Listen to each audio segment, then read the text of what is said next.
Question 3 में हमने कुछ स्टेटमेंट्स को एग्जामिन करके बताना है कि वो ट्रू हैं या फॉल्स हैं। पहली स्टेटमेंट है sum of two even numbers is a multiple of 3। अगर दो इवन नंबर को जोड़ेंगे तो वो 3 से डिवाइड हो जाएगा। तो ये जो है ना कुछ केस में पॉसिबल है, जैसे अब 2 + 4 को जोड़ें, दोनों इवन नंबर है, आंसर 6 से 3 डिवाइड हो जाएगा 3 से। लेकिन अगर हम 2 और 8 को ऐड करें तो आंसर बनता है 10 तो डिवाइड नहीं होता। तो अर्थात ये हमेशा ट्रू नहीं है, कुछ केसेस में ट्रू है। अच्छा, इसको समझने का एक और तरीका भी है। जब दो इवन नंबर को हम जमा करते हैं तो आंसर हमेशा इवन नंबर होता है, लेकिन 3 के टेबल में आप देखोगे ऑड नंबर भी होते हैं, इवन नंबर भी होता है, 15 भी होता है, 21 भी होता है, 27 भी होता है। तो सभी जो केस में ये ट्रू नहीं होगा। A number, if a number is not divisible by 18, then it is also not divisible by 9। आप ये समझ लीजिए, कोई नंबर है, हम उसको 18 से डिवाइड नहीं कर सकते, तो उसी नंबर को हम 9 से भी डिवाइड नहीं कर सकते। जो नंबर 18 से डिवाइड नहीं होगा वो 9 से भी डिवाइड नहीं होगा।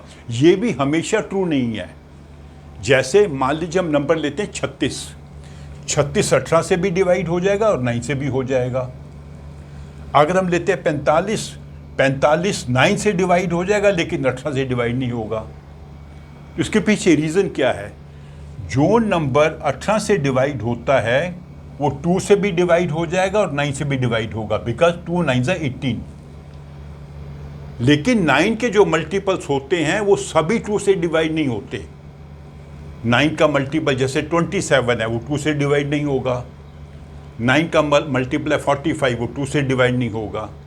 तो जो मल्टीपल 2 से डिवाइड नहीं होंगे वो 18 से डिवाइड नहीं होंगे, तो इसलिए नॉट ऑलवेज ट्रू।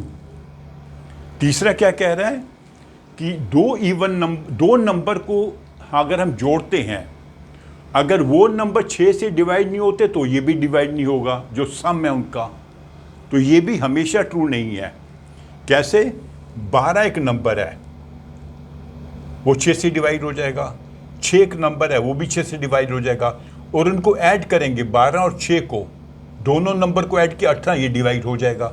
लेकिन अगर हम नंबर लेते हैं 5 और 1, 5 और 1 का जोड़ कितना होता है? 6। तो 6 तो डिवाइड हो जाता है 6 से, लेकिन 5 डिवाइड नहीं होता और 1 डिवाइड नहीं होता।